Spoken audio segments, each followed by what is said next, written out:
여러분, 우리가 예수님이 공생의 기간을 3년이다 그렇게 알고 계실 거예요.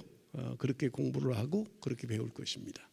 물론 성경에는 예수님의 공생애가 몇 년이라는 말은 없어요.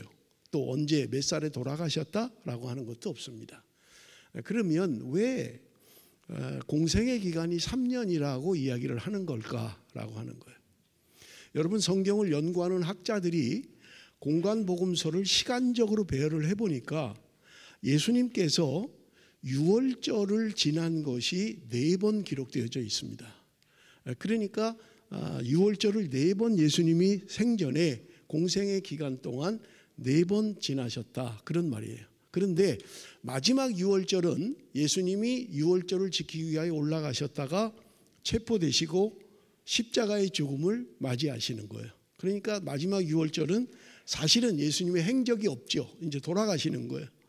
그러니까 나머지 3번, 유월절을 3번 지난 것으로 계산을 해서 예수님의 공생애를 3년이다 그렇게 이야기를 하는 거예요. 그런데 여러분, 예수님이 3번의 유월절을 지키시는 동안, 물론 이제 4번째는 돌아가시는 거죠. 여러분, 우리가 좀 한번 살펴보기를 원하는데 누가복음 22장 1절 우리 한번 좀 봅니다. 누가복음 22장 1절, 유월절이라 하는 무교절이 다가오매. 누가복음 22장은 4번째 유월절을 이야기하는 거예요. 이제 그래서 누가복음 22장 이후에는 예수님이 체포되고 죽으시고 부활하시고 승천하시는 내용이 기록되어져 있는 거예요. 그러니까 지금 여기 말하는 유월절은 4번째 유월절이다. 여러분, 그렇게 이해를 하시면 될 것 같고요. 누가복음 9장 51절을 우리 한번 좀 봅니다. 누가복음 9장 51절. 예수께서 승천하실 기약이 차감해 예루살렘을 향하여 올라가기로 굳게 결심하시고, 여기 보면 우리 앞에 장이죠. 오늘 10장, 우리 큐티 본문이 10장이잖아요.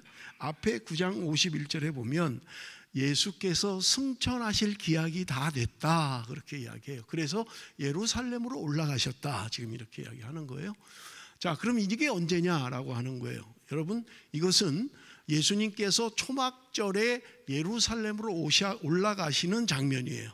그러니까 누가복음 9장 51절에 예루살렘으로 올라가시는 초막절과 그리고 이제 유월절, 예수님이 돌아가시는 유월절, 4번째 유월절 사이에 일어난 사건이 누가복음 10장인데 누가복음 10장부터 누가복음 21장까지가 예수님의 그 6개월 어간에 일어난 일을 기록하고 있다. 여러분, 그렇게 이해를 하시면 될 것 같아요. 그러니까 지금 우리가 읽은 본문 누가복음 10장은 예수님이 3번째 유월절과 4번째 유월절 사이에 일어난 일들을 기록한 것이다. 여러분, 그렇게 이해를 하시면 되겠습니다.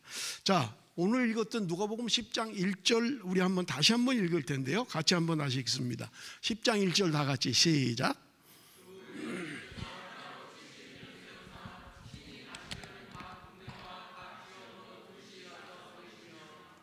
여기 보면 본문에 예수님께서 70인을 세우셨다 그렇게 기록되어 있어요. 여러분, 우리가 공관복음서에 보면 9장, 누가복음 9장에도 기록되어 있습니다만은 예수님이 12제자를 보내셨다라는 12제자를 파송하는 내용은 공관복음에 다 들어있어요. 마태복음에도 있고 마가복음에도 있고 누가복음에도 있습니다. 그런데 70인을 세워서 보내셨다라고 하는 이 말씀은 다른 데는 없어요. 누가복음에만 기록되어져 있는 말씀입니다. 그런데 예수님께서 그들을 70인을 세워서 둘씩 각 동네와 각 고향으로 그렇게 보내셨다라고 하는 게 오늘 1절의 말씀인 것을 우리가 볼 수 있습니다.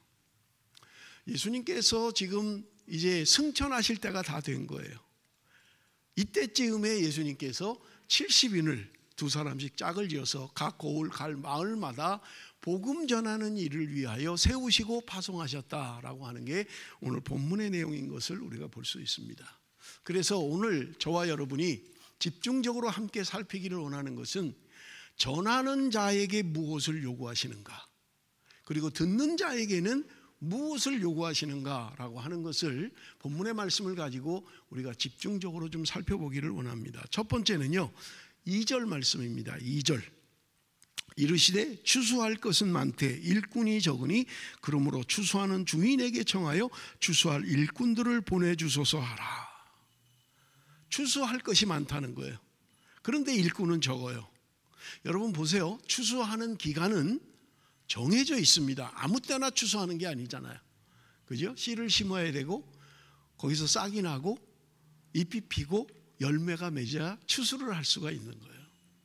아무 때나 그저 뭐 원하면 아무 때나 추수할 수 있는 기간이 아니에요. 추수할 수 있는 기간은 정해져 있습니다.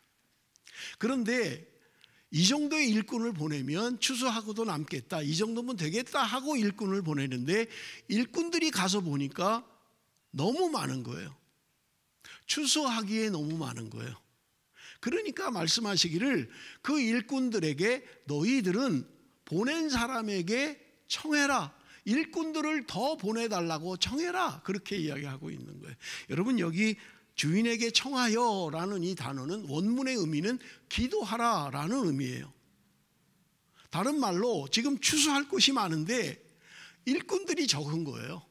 그러니까 일꾼들을 좀 더 보내주십시오 라고 기도해라 하는 것이 첫 번째 요구사항이라는 거예요. 뭐 내가 일을 좀 더 하면 되지 그런 게 아니라는 거예요. 추수할 곳은 많은데 일꾼이 적으니까 사람들을 좀 더 보내주십시오 라고 주인에게 요청해라, 기도해라 라고 하는 말이 2절의 말씀인 것을 우리는 알 수 있는 것입니다. 하나님께 요청해야 된다는 거예요. 일꾼이 부족하면 일꾼을 보내달라고 요청해야 된다는 말이에요. 그런데 저는 이 말씀을 묵상하면서 추수할 곳은 많은데 일꾼이 적다라고 하는 거예요. 물론 이 말씀은 2000년 전에 예수님 당시의 상황입니다. 추수할 곳이 많아요. 그런데 일꾼이 없다는 거예요. 그런데 주님께서 오늘 이 시대에 동일하게 말씀하시지 않을까? 추수할 곳은 많은데 사람이 적다. 그러니까 너희들이 기도하고 보내달라고 해라. 사람을 보내달라고 해라. 그렇게 말씀하시는 것은 아닐까? 오늘 주님께서 나를 일꾼으로 부르셨다면 여러분 정말 추수할 것이 많은 이때 추수하는 것이 사명이 돼야 되고 복음을 전하는 것이 오늘 일꾼에게 요구하는 분명한 말씀이라는 것입니다. 두 번째 오늘 본문에 보면 3절 말씀입니다. 우리 한번 같이 읽습니다. 3절 다 같이 시작.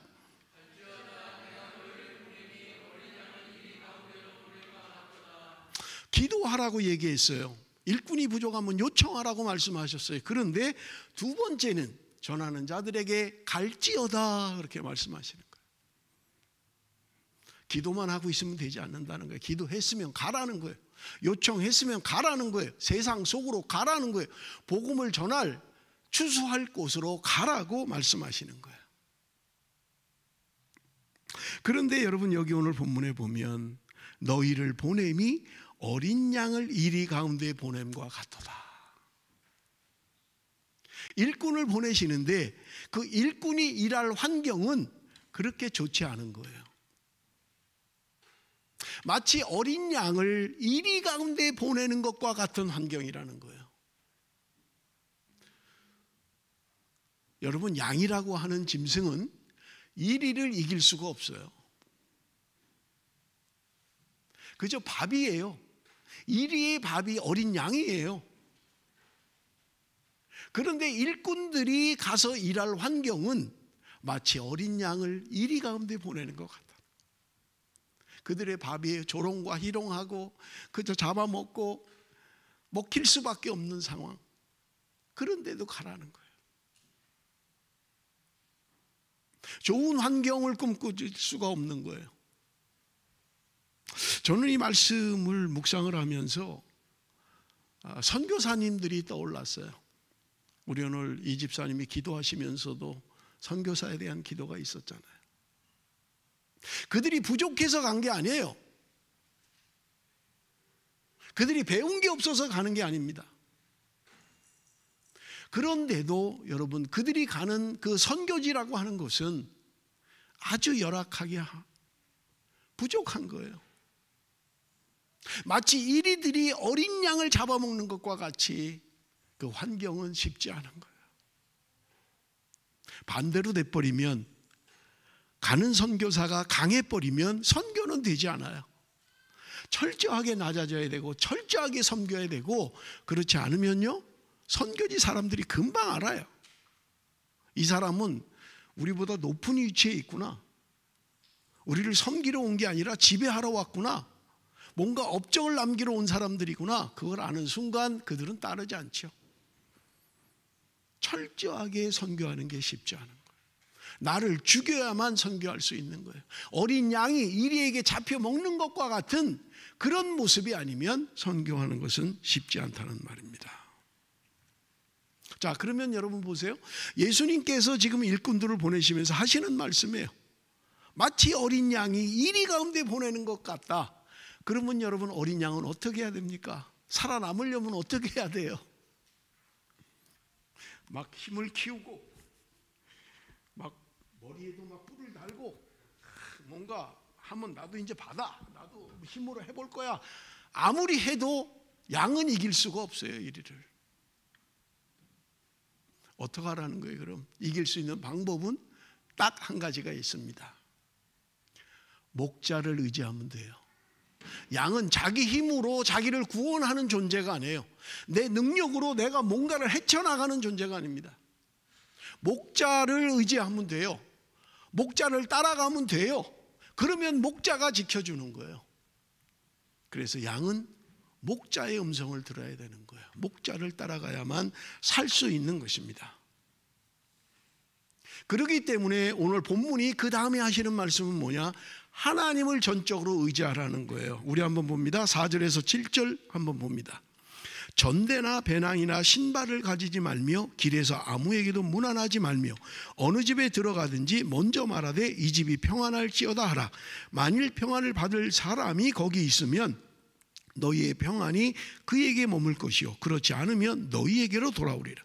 그 집에 유하며 주는 것을 먹고 마시라. 일꾼이 그 삭슬 받는 것이 마땅하니라. 이 집에서 저 집으로 옮기지 말라. 여러분 보세요. 지금 여행을 해야 돼요. 전도를 가야 돼요. 그런데 전대를 가지지 말라는 거예요. 전대는 잘 아시죠? 돈주머니 가지지 말라는 거예요. 돈주머니 갖고 가지 말라는 거예요. 배낭 갖고 가지 말라는 거예요. 여러분, 배낭이 얼마나 유익합니까? 어제 그 시티에서 그 성전향 반대 행진했잖아요. 제가 가방을 안 가지고 간 거예요. 그러니까 뭐 수첩 들고 물병 들고 피켓 들고 하려니까 안 되는 거예요. 얼마나 불편한지 몰라요. 손은 2개인데 들어야 하는 건 3개를 들어야 되니까 이게 뭐 하나 두 손을 2개를 한 손에 들어야 되고 이게 너무 불편한 거예요. 그때 내가 내가 배낭 가져올 걸, 배낭 내 가방이 있는데, 그러면 거기다가 넣으면 물병 넣고 시감 넣고 다 넣고 내가 탁 하면 그 다음에 얼마든지 내가 손을 마음대로 움직일 수 있는데 그게 안 되는 거예요. 여행하는데 필수적인 것입니다. 내가 그 안에 필요한 건 넣는 거예요. 가다 먹을 간식도 넣어야 되고요. 필요한 거 그 안에 넣어야 되는 거예요. 물도 넣어야 되고요. 그런데 그거 갖지 말라는 거예요. 어디 가면 돈이 필요한데 돈 갖지 말라는 거예요. 전대 갖고 다니지 말라는 거예요. 신발도 갖고 다니지 마라.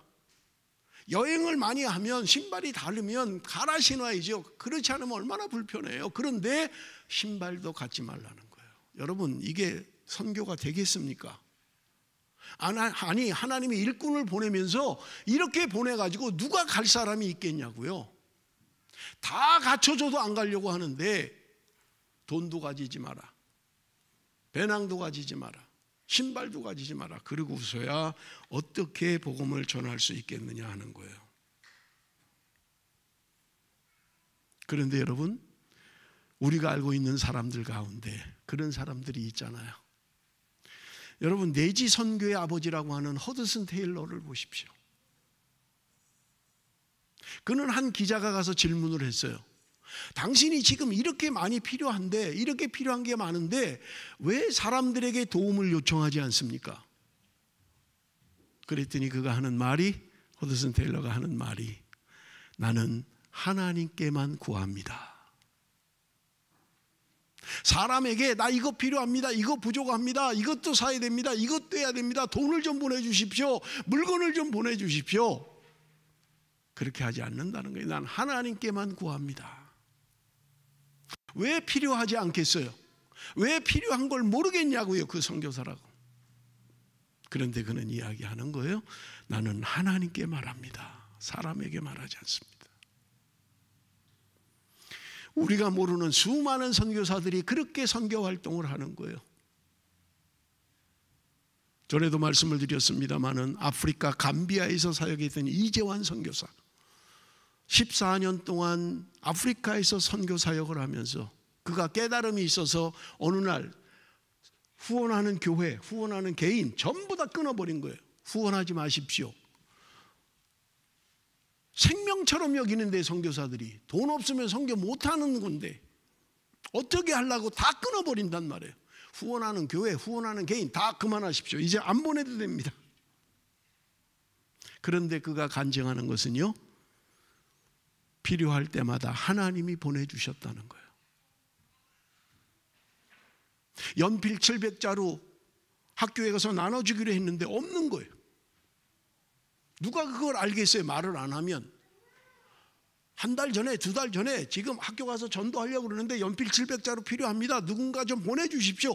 해도 보낼까 말까인데 아무한테도 말을 안 하는 게 기도만 하고 있는 거예요. 하나님 보내주십시오. 애들하고 약속했습니다. 학교 가기 바로 전에 우체국에 갔더니 소포가 하나 와 있다는 거예요. 소포를 뜯으니까 그 안에 연필 700자루, 한 자루도 더 많지도 않고 한 자루도 모자르지 않는 연필 700자루가 그 안에 들어있더라는 거예요. 하나님께서 오늘 우리에게 말씀하십니다. 너희가 하나님의 일꾼이라면 이것도 필요합니다, 이것도 필요합니다, 그런 조건을 자꾸 생각하지 말고 하나님 의지해라, 하나님만 바라봐라. 양이 목자를 바라보는 것처럼 그렇게 바라보면 하나님이 역사하실 것이라고 말씀하고 있는 것입니다. 5절에 보십시오. 어느 집에 들어가든지 먼저 말하되 이 집이 평안할지어다 하라.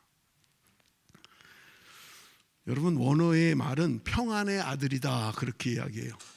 아무 집에 들어가서 평안을 빌라는 거예요. 평안할지어다. 그래서 거기 그 말을 들을 평안의 아들이 있으면, 그 말을 들을 만한 사람이 있으면 거기 들어가서 그분이 공개하는 거 받으라는 거예요. 그런데 없으면 그 빈 평안은 너에게 돌아갈 것이다.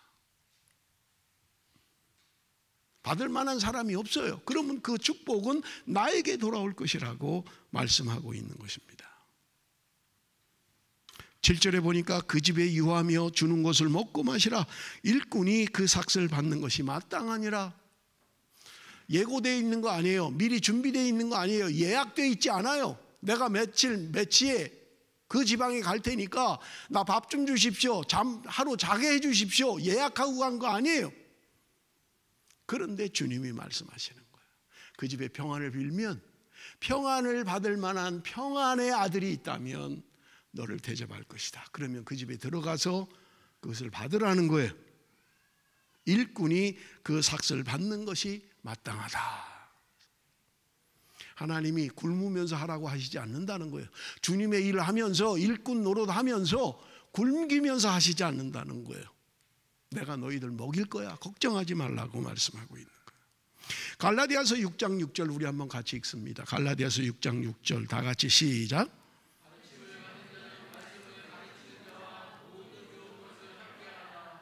가르침을 받는 자는 말씀을 가르치는 자와 모든 좋은 것을 함께 하라고 말씀합니다.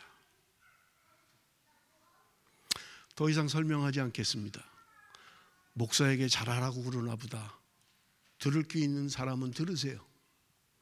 하나님만 의지하면 하나님이 책임지시겠다는 거예요. 하나님이 먹이시고 입히시겠다고 말씀하고 있는 것을 우리가 볼 수 있습니다. 복음을 전하는 자에게 주시는 말씀입니다. 8절에서 11절 우리 한번 봅니다. 어느 동네에 들어가든지 너희를 영접하거든 너희 앞에 차려놓은 것을 먹고 거기 있는 병자들을 고치고 또 말하기를 하나님의 나라가 너희에게 가까이 왔다 하라. 어느 동네에 들어가든지 너희를 영접하지 아니하거든 그 거리로 나와서 말하되 너희 동네에서 우리 밭에 묻은 먼지도 너희에게 떨어버리노라. 그러나 하나님의 나라가 가까이 온 줄을 알라 하라. 여러분, 여기 하나님의 나라가 가까이 왔다라고 하는 복음을 전하라는 거예요. 그런데 말씀을 듣고 받아들이는 사람이든지 말씀을 듣고 받아들이지 않는 사람이든지 그들에게 동일하게 전할 복음이 뭐냐? 하나님의 나라가 가까이 왔다는 거예요. 내가 전하는 복음을 듣고 그 사람이 회개하고 돌이키면 그 사람에게 은혜고 축복이지만, 거절하고 안 받아들이면 그에게는 남은 것은 심판밖에 없다는 거예요. 그러니까 우리는 전해야 된다는 거예요. 그 사람들이 받아들이든 안 받아들이든 전해야 된다는 거예요. 우리가 전도를 해보면 그렇잖아요. 어떤 사람들은 마음을 열고 잘 받아들이는 사람이 있어요. 그런가 하면 어떤 사람은 그저 거절하고 전도지 주면 던져버리고 휴지를 주는데도 안 받아요. 필요 없다 그러고. 오늘 본문이 우리에게 말씀하는 듣는 자의 책임에 대해서 우리가 한번 좀 살펴보기를 원합니다. 여러분, 우리가 살펴보았습니다만 12절 말씀 보니까 내가 너희에게 말하노니 그날의 소돔이 그 동네보다 견디기 쉬우리라. 앞에서 뭘 얘기했어요? 말씀을 받아들이는 사람과 말씀을 받아들이지 않는 사람을 이야기했어요. 말씀을 받아들이지 않는 동네, 거절하는 동네, 그 동네는 소돔이 그 동네보다 견디기가 나을 거라는 거예요. 여러분, 소돔이라는 동네를 우리가 잘 알잖아요. 창세기에 나오는 소돔과 고모라 성이잖아요. 온갖 타락한, 그래서 하나님이 불로 심판하실 수밖에 없었던, 창세기에 나오는 불의 심판을 받았던 땅 소돔이잖아요. 그런데 거절하는 자들은, 말씀을 거절하는 자들은 그 불로 멸망받았던 소돔이 더 견디기 쉬울 거라는 거예요. 하나님의 준엄한 심판이 말씀을 받아들이지 않는 그곳에 임하게 될 것을 말씀하고 있는 것을 볼 수 있습니다. 여러분, 13절에서 15절 봅니다. 13절에서 15절, 화 있을진저 고라시나 화 있을진저 벳세다야, 너에게 행한 모든 권능을 두로와 시돈에서 행하였더라면 그들이 벌써 베옷을 입고 제에 앉아 회개하였으리라. 심판 때에 두로와 시돈이 너희보다 견디기 쉬우리라. 가버나움아, 내가 하늘에까지 높아지겠느냐? 음부에까지 낮아지리라. 여러분, 여기 우리가 생소한 지역들이 있죠. 고라신, 벳세다, 두로와 시돈. 여러분, 우리 잠깐 지도를 좀 보겠습니다. 이 지역들이 어디에 있는 지역들인지 우리 지도를 잠깐 좀 보겠습니다. 여러분, 지도를 좀 보시면 갈릴리 지금 호수 근처의 지명입니다. 이게 요단강이죠. 따라 내려가면 사해가 있고요. 사해 근처에 예루살렘과 베들레헴이 있죠. 지금 요 갈릴리 지역만 확대한 거예요. 그런데 이 갈릴리 지역에 조그만 도시 고라신, 벳세다, 그 다음에 가버나움이 등장했죠. 두로와 시돈이 지중해에 있는 해상무역에 굉장히 강한 나라들이에요. 그런데 이 두로를 좀 보시면, 여러분, 우리 구약시대에 가장 악한 왕 아합이라고 하죠. 그런데 그 아합의 부인이 누구예요? 처음 듣는 거 아니시죠? 이세벨이라는 부인 아니에요. 이세벨, 가장 악한 여자예요. 그 이세벨의 고향이 어디냐? 두로예요. 그의 아버지, 이세벨의 아버지가 두로 왕이었어요. 그런데 이름이 엣발이에요. 엣발. 엣발의 이름의 뜻은 뭐냐면 바알이 나와 함께 하신다, 그런 말이에요. 바알이 함께 하는 자, 그런 말이에요. 우리가 하나님이 함께 하십니다, 하나님이 함께하는 사람입니다, 굉장히 좋은 의미잖아요. 아, 하나님이 함께하는 사람이구나. 그런데 바알이 함께하는 자가 엣바알이라는 말이에요. 그런데 이세벨은 그의 딸이에요. 그러니까 이 여자가 와서, 여러분, 북이스라엘의 왕비가 되어가지고 그 나라를 완전히 바알신을 섬기는 나라로 바꿔버리고 말잖아요. 그게 바로 두로예요. 두로. 여기 두로. 뭐 우리가 보통 두로와 시돈은 같은, 아주 가까이 있으면서 보통 이야기할 때 두로와 시돈 그렇게 이야기를 해요. 얼마나 종교적으로 타락을 하고, 그런 곳에 지금 출신의 이세벨이 지금 완전히 다 망쳐. 그런데 하는 말씀이 뭐예요? 고라시나 벳세다야, 내가 지금 너희들에게 행한 것을 두로와 시돈에 행했더라면 그들이 벌써 회개했을 것이다. 그런데 여러분, 고라신과 벳사다, 가버나움은 회개하지 않았다는 거예요. 왜요? 왜 그럴까요? 여러분, 고라신과 벳세다라고 하는 가버나움 근처 갈릴리 주변의 도시들은요, 예수님의 사역 가운데 반 이상이 갈릴리에서 사역을 하셨어요. 그러면 그들은 예수님의 사역을 직접 들었고 보았을 거예요. 수많은 기적을 보았고 예수님이 전하는 그 말씀들을 수없이 들은 사람들이에요. 두로와 시도는 잘 듣지 못한 곳이에요. 범죄한 도시예요. 그런데 주님이 지금 말씀하시기를, 내가 너희들에게 한 것처럼 두로와 시돈에 만약에 했더라면 그들은 벌써 회개하고 돌아왔을 것이다. 그렇다면 고라신과 벳사다는 왜 그럴까요? 말씀을 듣지 못해서 그런 걸까요? 주님을 만나보지 못해서 그런 걸까요? 기적과 이적을 체험하지 못해서 그런 거예요? 아니에요. 누구보다 말씀을 많이 들었다니까요. 누구보다 예수님을 많이 봤어요. 예수님이 행하는 기적과 이적을 봤어요. 그런데 그들은 회개하지 않는 거예요. 사랑하는 성도 여러분, 오늘 말씀을 통해서 나에게 주시는 말씀으로 들어야만 합니다. 그들은 말씀을 몰라서 회개하지 않은 게 아니에요. 그들은 말씀을 들어본 적이 없어서 회개하지 않은 게 아니라고요. 수없이 들었고 수없이 보았고, 그럼에도 불구하고 그들은 돌이키지 않고 회개하지 않았다는 거예요. 오늘 저와 여러분에게 주시는 말씀이 아닐까요? 나는 그렇게 수없이 말씀을 들으면서 회개하지 않는 거예요. 그래서 주님이 오죽하면 내가 반만 했으면 두로와 시도는 벌써 회개하고 돌아왔을 것이다. 악한 세대의 상징으로 그렇게 말씀하고 있는 것을 우리가 볼 수 있어요. 벳세다는요, 베드로 안드레의 고향인 곳이 벳세다입니다. 고라신이라는 것은 잘 모르는 곳이에요. 성경에도 잘 안 나와요. 그런데 분명한 것은 주님이 거기서 많은 말씀을 하셨고 많은 기적과 능력을 행하신 것을 오늘 본문을 통해서 알 수 있는 것입니다. 오히려 이방신을 섬기고 타락한 곳인 두로와 시돈, 그곳이 내가 너희들만큼 복음을 전했다면, 너희들만큼 내가 행했다면 그들은 벌써 회개했을 것이다.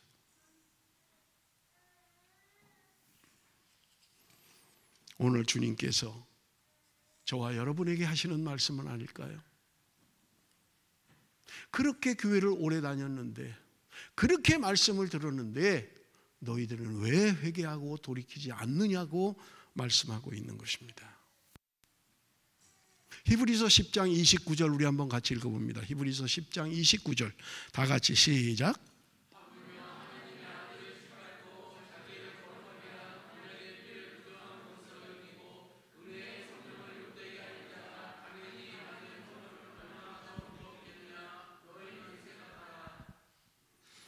하나님의 아들을 짓밟았다.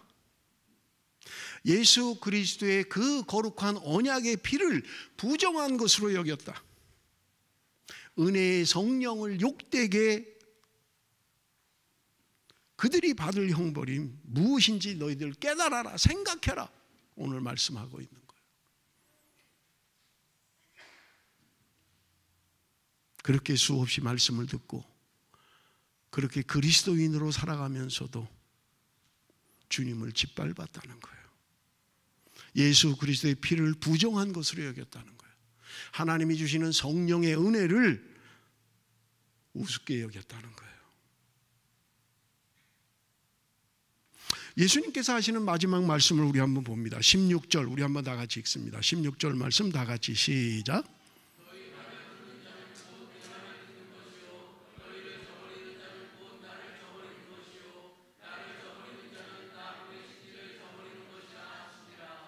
너희 말을 듣는 자는 곧 내 말을 듣는 것이요. 지금 복음 전하는 일꾼들이 전하는 말씀을 듣고 받아들이는 사람은 너를 받아들이는 게 아니라 나를 받아들이는 거다. 예수님을 받아들인다는 거예요. 근데 복음의 말씀을 듣고도 거절하는 사람은 너희들뿐만 아니라 예수 그리스도를 부인하는 것이라는 거예요. 예수 그리스도를 부인하는 것은 하나님을 부인하는 것이다. 그렇게 말씀하고 있는 거예요. 내 말을 듣는 것은, 너희 말을 듣는 것은 곧 내 말을 듣는 것이다. 여러분, 새겨들이셔야만 합니다. 그냥 전하는 목사의 말로 듣지 마십시오. 너희 말을 듣는 것은 주님의 말을 듣는 것이다. 너희 말을 듣지 않는 것은 내 말을 듣지 않는 것이다. 주님은 말씀하고 있는 거예요. 오늘 우리가 복음을 전하고 세상을 향하여 하나님의 말씀을 증거할 때 그것은 내 소리가 아니라, 내 말이 아니라 주님의 복음, 주님의 말씀이라는 거예요.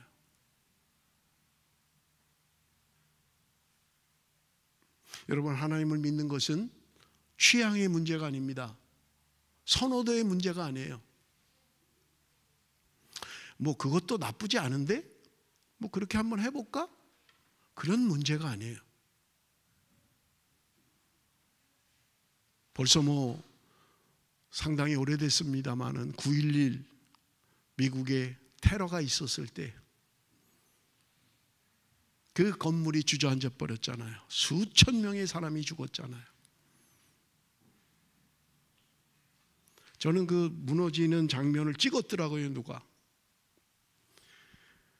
수많은 소방관들이 사람을 살리기 위해서 달려가면서 그렇게 외쳤잖아요. 도망가십시오. 도망가십시오. 떠나십시오. 여기 오면 안 됩니다.